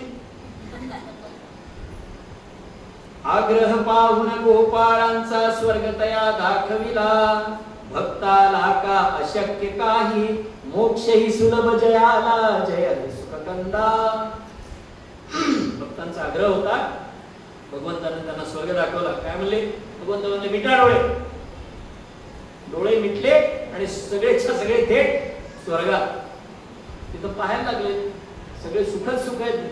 सुख भोगांचे जे का आगर, जेत सुधेचे भरले सागर, सुरांगणांचा होत तनाना, रुचले नच ते स्थल गोपांना. तिथं सगळं सुख होतं. त्या अप्सरा नाचायला लागल्या, देवांची त्यांच्या सोबतचे विलास चालू आहे. हे काही त्यांना बरं दिसलं, बरं वाटलं नाही. सुरापान चालू आहे म्हणजे हे म्हणजे ओंगळ आहे म्हणजे काही. कशाने असतायत, काय लोक बघतायत. आज लोकांना तसं वाटत नाही, तेव्हा वाटत होत. क्षुदान म्हणून गोड सुधाना, भूकच लागत नाही. स्वर्गात असं म्हणे भूक लागत नाही. तिथं सुधेनं भरलेलं, अमृतानं भरलेलं सरोवर असतील, भूकच लागत नाही तर प्यायचं कशाला? डोळ्याची पापणी लवेना. डोळ्याची पापणी लावत नाही देवांच्या, सावली पडत नाही. ते म्हणजे भेसूर दिसायला लागले की रे का नाही, असे भक्क डोळे म्हणले. केव्हा असतात असे डोळे? म्हणूनच तू म्हणला काय की म्हणले मेल्याशिवाय ते दिसत नाही. भेसूर दिसायला म्हणले, हे काही बरं दिसत ना. देवांचे अप्सरा विलास, ग्राम्य वाटले गोपगणास. काय म्हणले हे काही बरोबर नाही म्हणले यांचं वागणं. एक गावठी एकदम हलक्या दर्जाचे लोक जसे वागतात तसे वागतात म्हणजे. सगळं उघड चाललंय म्हणले यांचं, हे काही योग्य नाही. ते कसे होता हा इंद्र, कसा होता? त्या नलदमयंतीच्या कथेच्या स्वयंवराच्या प्रसंगामध्ये एकदा इंद्र वरुण अग्नी आणि यम हे 4 जण. दमयंती खूप सुंदर होती, विदर्भ कन्या होती. पण दमयंतीनं मनोमन नलाला वरलेलं होतं आणि स्वयंवर होणार होतं. दमयंती त्या स्वयंवरामध्ये नलाला वरणार हे ठरलेलं होतं. हे देवांना सुद्धा ज्ञात झालेलं होतं. यांनाही दमयंतीची अपेक्षा होती, आशा होती. या 4घांनीही नलाचं रूप धारण केलं आणि वाटेत नलाला गाठलं. मी सांगितलं आम्ही देव आहे आणि आमचं असं असं काम आहे. तू जाऊन दमयंतीला सांगायचं की तू आमचं वर्णन कर. शेवटी देवाची आज्ञा. नल सात्विक होता. नल जाऊन पोहोचला. अचानक तिथे पोहोचला. तो कसा पोहोचला काहीतरी प्रकरण आहे, मला तेवढं स्मरण होत नाही. आणि त्यानं तिला सांगितलं की तू असं असं करते. म्हणजे तू काय सांगायचं सांग. स्वयंवरात अधिकार माझा आहे आणि ज्याचं वर्णन करायचं ते मी केलंय. मग आता स्वयंवर सकाळी चालू झालेलं असताना ते 5 नल दिसायले. खरा नल 1 आणि 4 दुसरे नल. पण दमयंती हुशार होती. दमयंतीने एकटक 5ही जणांकडे पाहिलं आणि बरोबर खऱ्या नलराजाच्या गळ्यात माळघर. हे कसं झालं? यांची पापणीच लवत नव्हती चौघांची. हे सांगण्यासाठी हे सांगितलं. तिनं ओळखलं की यांची पापणी लवत नाही, म्हणजे काल जे नलाने येऊन सांगितलंय ते चौघ आहेत म्हणले. आणि खरा जो नल होता त्याची पापणी लावली आणि क्षणात त्याच्या गळ्यात जाऊन मारला. पुढे ते सगळं प्रकरण झालं. नारदांनी ती युक्ती सांगितली होती म्हणले की दमयंतीला आधी जाऊ की दमयंती असं असं होईल आणि तू ज्याची पापणी लावली त्याला माळ घाल. पुढे या देवांनी काय काय त्रास झाला. पुढे तो प्रकार खूप मोठा आहे. हे देवांना गोपाळनी कृष्णाला काय सांगितलं, यांचा प्रकार कसा आहे म्हणजे कृष्णा प्रथम वासना निज वाढविणे तृप्तीस्तव मग नित धडपडणे बहुजेवाया विजया खावी देवी ती निंद्य दिसावी. पहिल्यांदा वासना वाढवते म्हणजे स्वतःची आणि मग त्याच्या तृप्तीसाठी माग माग माग माग मागला गरजा वाढून घ्यायच्या आणि गरजाच्या पूर्ततेसाठी कमवा कमवा कमवा कमवा. ते संपतच. ते कसा प्रकार आहे म्हणले खूप जेवायची इच्छा आहे म्हणून विजया खावी. विजया म्हणजे भांग. भांग खावी आणि मग ते त्या भांगेच्या नशेमध्ये अनिवार्य जेवावं. त्याला काही अर्थ नसते म्हणजे तसा हा प्रकार आहे. प्रेमादरया चुकला वाटे समाधान सात्विक न कोठे घेईल कोणी सुख हरून मम या भीतीने सकलासी श्रम. यांना फक्त स्वतःचं सुख कोणीतरी काढून घेईल. आपण पाहिलंय इंद्राला जेव्हा जेव्हा इंद्रावर घाला आला तेव्हा तेव्हा त्याला भीती वाटते. तो मग देवाला शरण गेला. म्हणले असं प्रकार आहे म्हणजे चल रे म्हणजे काण्याबद्दल चल खाली हे पुढे श्रीपती श्रेष्ठा फुले व्रजयावरती स्वर सुख एकच चवही तव काल्याची सरया नाही. इथला एकच स्वर आहे म्हणले. इथं एकच प्रकारचं सुख आहे आणि चव एकाच प्रकारची आहे म्हणजे सगळ्या गोष्टी. इथं काही मजा नाही म्हणजे तरी चव कशात म्हणजे आपल्या काल्यात आहे. म्हणून चल म्हणले वापस आपलं आपलं व्रज श्रेष्ठ आहे. पुन्हा डोळे मिटले. परत स्वर्गातून पृथ्वीवर आले. एके दिवशी काय झालं, एके दिवशी हरी म्हणाला गोपाळांसह लवकर आला नसे पुरेशी जवळशी दोरी भूक फार लागली दुपारी. भगवंता जवळ शिदोरी पुरेशी नव्हती. कालाही करायचा होता. मुळात काय माहिती का काल्याचं वर्णन करण्यासाठी आमच्या भजनावलीमध्ये एक पद म्हणलं जातं सच्चित सुख घन आनंद कंदा पंढरीच्या राया मुनी माणस विश्रामाराया साखवी मज पाया. सच्चित घन सुख आनंद कंदा पंढरीच्या राया गोप गोपीच्या पुढती वाकी मुनिजन लोळविले दही भाताने अमरपुरीच्या सुधेस लाजविले. सच्चित घन सुख आनंद कंदा पंढरीच्या राया दही भाताने अमरपुरीच्या सुधेस लाजविले. हा जो काल्याचा दही भात होता की नाही यानं त्या अमरपुरीतल्या त्या स्वर्गातल्या सुधेला सुद्धा लाजवलं होतं. इतकं महत्व आहे काल्याचं. मग एके दिवशी त्यांच्याजवळ शिदोरी नव्हती आणि काण्याला भूक लागली. मग कृष्ण म्हणाला वदेशाम जा जवळ चालला यज्ञ असे की मोठा मागुण आणा अन्न हवे ते इथे न काही तोटा जय हरी शुभकंदा. यज्ञ चालू आहे म्हणले बाजूला जा रे सीधामा पोरांना घेऊन जा आणि तिथून त्या ब्राह्मणांना प्रसाद मागून आणले. अन्न भरपूर शिस्त म्हणले यज्ञाच्या ठिकाणी. त्यावरी पेंद्या काही गोपा घेऊन आला यज्ञ मंडपा नम्रपणे विनवी विप्रांना असे भुकेला आमचा कान्हा. पेंद्या गोपांना घेऊन आला त्या यज्ञ मंडपामध्ये आणि ब्राह्मणांना विनंती केली, म्हणजे आमचा काना भुकेला आहे. वेदशास्त्र इतिहास पुराणे अवगत सारी शब्दार्थाने उदार आपण सर्वही धार्मिक याचकासना लावा विमुख. हे सुद्धा हुशार होते. काय म्हणले, बुध हो आपण हुशार आहात, पण कसे आहात, वेदशास्त्र इतिहास पुराणे तुम्हाला शब्दार्थासहित माहिती आहे, अवगत आहे, आणि उदार आहात, धार्मिक आहात, म्हणून याचकाला विमुख लावू नये असं तुमचं कर्तव्य असावं. म्हणजे यांनी समजून सांगण्याचा प्रयत्न केला. तपोधनाच्या यज्ञा आपण उद्यत करण्या जनकल्याण त्या यज्ञाचा प्रसाद द्यावा आम्हासीही हे भूदेवा. चांगलं मागितलं, म्हणजे तुम्ही जनकल्याणासाठी हा जो यज्ञ आरंभ केलेला आहे, या यज्ञाचा जो शेष आहे, जो प्रसाद आहे, तो आम्हाला द्या. आम्ही तो शेष घेऊन आमच्या कानाला देऊ. ते न मानिले विप्रगणाने दृष्टी ज्यांची मंद धुराने. जणू काही त्यांची धुरानं दृष्टी बंद झाली होती, म्हणजे त्यांना काही कळालं नाही, त्यांनी मान्य केलं नाही.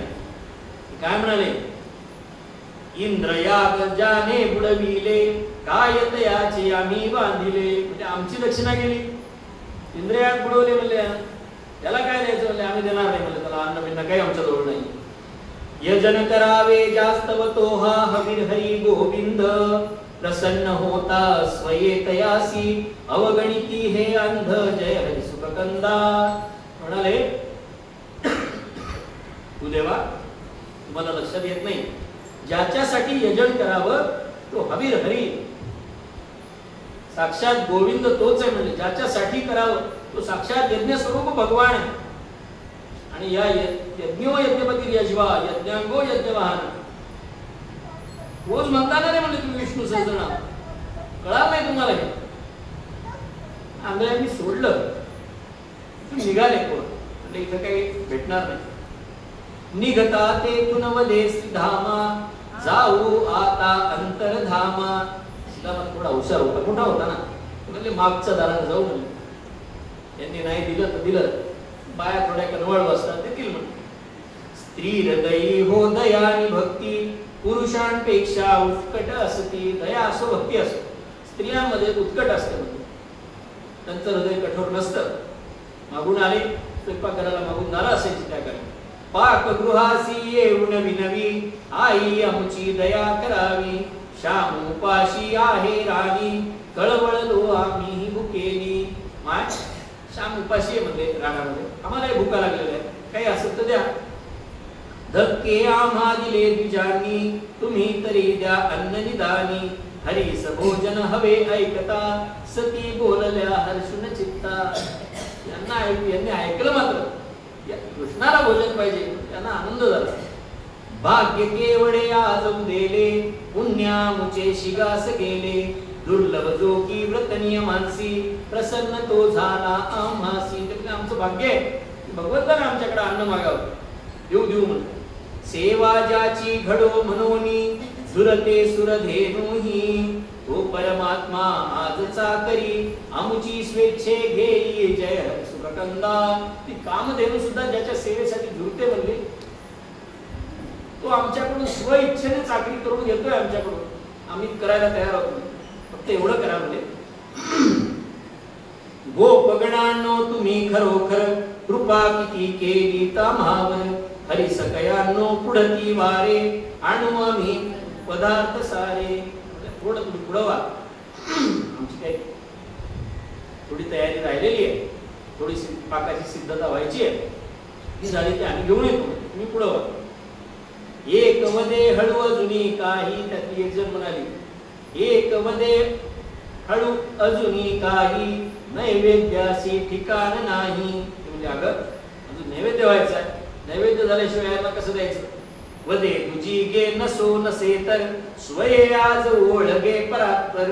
नसू दे म्हणे, नैवेद्य झाला नाही म्हणून काय झालं. आज साक्षात भगवंत नैवेद्य मागतोय, नैवेद्य दाखवायचा दिवस नाही म्हणे, आज स्वतः भगवंताने नैवेद्य स्वीकारण्याचा दिवस.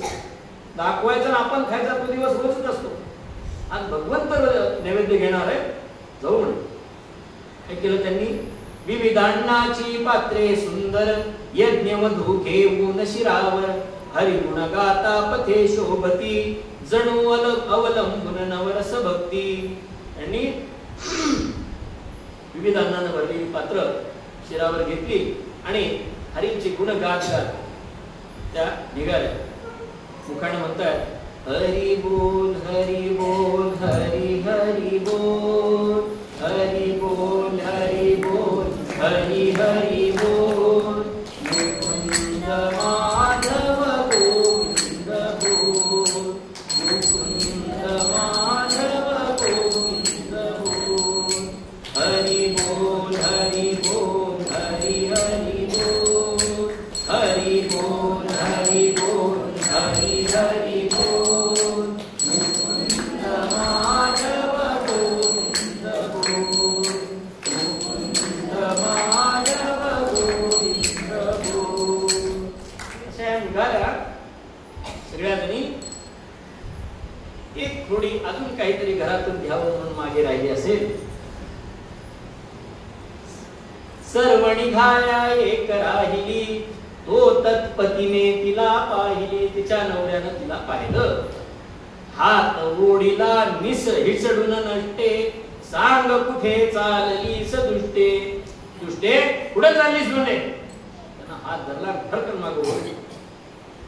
तो गवळ्याचा पोर चोरटा कुलटे तू त्यासाठी नेशी जेवण आज्ञा विरहित लाजन से का पोटी जय हरी सुख कंदा. म्हणला ते गोपाळाचं गवळ्याचं पोरग म्हणले हरामखोर आहे त्याच्यासाठी तू उलटा झालीस म्हणले. तिथं अन्न न्यायला लागलीस नवऱ्याला न विचार कशी जातेस पाहतो म्हणले. लाज सोडलीस म्हणले. नाथ वदाना भलते काही वदत सती का कुळती येई. म्हणले अहो असं म्हणू नका. गवळी नाते ब्रह्म गोजिरे तेथ मला जाऊ द्या आदरे. जाऊ द्या म्हणली मला. ते ब्रह्म गोजिर ब्रह्म आहे म्हणली. ते काय गवळी नाहीये. आडविण्याचे घेता काश्रम मन नुरते स्वाधीना ताम भगतो हो जातीस कसे ते खांबासी बांधिले ती येते. तशी जाते बघतो म्हणजे खोलीमध्ये नेलं चराटाने खांबाला बांधून ठेवलं. बाहेर कडी लावून घेतली. मोकळ्यात लागली रडायला लागली. हे गोविंदा सख्या कान्हया मोकलिसी काया दासी लाया देह त्याचा तये रोधिला प्राण परी का तुझसी मुकला. तेव्हा म्हणली मला इथं बांधून ठेवलंय देहाला पण माझा प्राण मुकल का म्हणजे तुझ्यासाठी. काय करत असतील माझ्या बहिणी. भगिनी माझ्या तुझ गोपाळा कवळ देत असतील या वेळा अन्न वाढिता गोपालागी उरले मागे नीचा भागी. सगळ्या त्याला एक एक घास तुला खाऊ घालत असतील म्हणजे गोपाळांना वाढत असतील. मी अभागी मी इथं अडकून पडले. अशीच स्थिती सखूबाईची. संत सखू सासूनं बांधून ठेवलं घरी वारीला जाऊ दिलं नाही. सखून आळवलं भगवंताला. का निष्ठुर होसी सखया ये समयी पंढरीराया माधवा. का निष्ठुर होसी सखया ये समयी पंढरीराया माधवा. यात्रेचा हेतन पुरला प्रतिबंध उलट मज झाला माधवा. तळमळे दर्शनासाठी की बटिक तुझी जग जेठी नेमला भीमेच्या काठी करू काय कुलूप खोलीसया माधवा. करू काय कुलूप खोलीसया माधवा. सखुण जशी विनवणी केली तशीच या गोपीने केली. या ब्राह्मणाच्या बाईने केली. आणि तिने एक भगवंताला अजून विनवणी केली. दूर ठेवितो तुझ पुन ऐसा देह नको हा मजला नंद नंदना सख्या वदोनी प्राण तुने सोडिलेला जय, प्राण सोड, ती ताकद असावी लागते. भगवंताच्या ओढीनं देह नको भगवंता मला, तिनं प्राण सोडला. यज्ञ सती जो घेऊन अन्ना, त्या निघाल्या होत्या मैत्रिणी, हळूहळू रस्त्याने जात होत्या, पुढे निघाल्या होत्या. यज्ञ सती जो घेऊन अन्ना, हरिसनिध येतात कानना. त्यांनी काय पाहिलं, पोहोचल्या कृष्णाजवळ, त्यांनी पाहिलं तो तेथेही सहर्षणाचे, गात कृष्ण हरी मुकुंद वाचे. ती आधीच तिथं पोहोचलेली होती आणि मुखानं प्रेमे मुखाने हरिनाम घेती, गोविंद दामोदर माधवेती, गोपाल दामोदर माधवेती, गोविंद दामोदर माधवेती. यांनी पाहिलं ही कशी कोण म्हणे मागे राहिली होती, कशी काय पुढे आली, आली असं राड वाटेल, भल्या वाटा माहित म्हणे. भरवी कृष्णा देया लिंगण, प्रेमे घेई चरणी लोळण, इतक्या लवकर येथे कशीही, नवल पुन्हा उलगडले नाही. नंद सुताचे मग सर्वांनी, पूजन केले प्रेम भराणी. गोपाळासह गोविंदांचे, भोजन झाले आनंदाचे. सर्वांनी कृष्णाची पूजा केली, प्रेमानं त्याला वाढलं. सर्व गोपाळांचं स्वतः कृष्णाचं भोजन झालं आणि भगवंतानं ढेकर दिली. देत हरी तृप्तीची ढेकर, वदे यज्ञ फल तुम्हा पुरेपूर. आता सुखाने जा सदनाप्रत, होतील सारे सफल मनोरथ. म्हणजे तुम्हाला यज्ञ फल मिळालं, जा सुखात राहा घरी जाऊ. पुढं कृष्ण काय म्हणाला, तुमची आता मात्र सखीही, भिन्न मजहुनी होणे नाही. नाश वृत्तीचा होता जेवी, ज्ञान भक्ती भिन्नतानुरावी. तुम्ही जा म्हणले, पण तुमची ही जी सखी आहे ती माझ्याकडून वेगळी काही होणार नाही म्हणल्या. जणू जेव्हा वृत्ती नाहीशी होते तेव्हा ज्ञान भक्तीत भिन्नता राहत नाही. मौली म्हणतात, ज्ञानी ये स्वसंविती, शैव म्हणती शक्ती आम्ही पराभक्ती. ही माझ्यापासून काही वेगळी होणार नाही. हे त्यांनी ऐकलं आणि त्या काय म्हणल्या,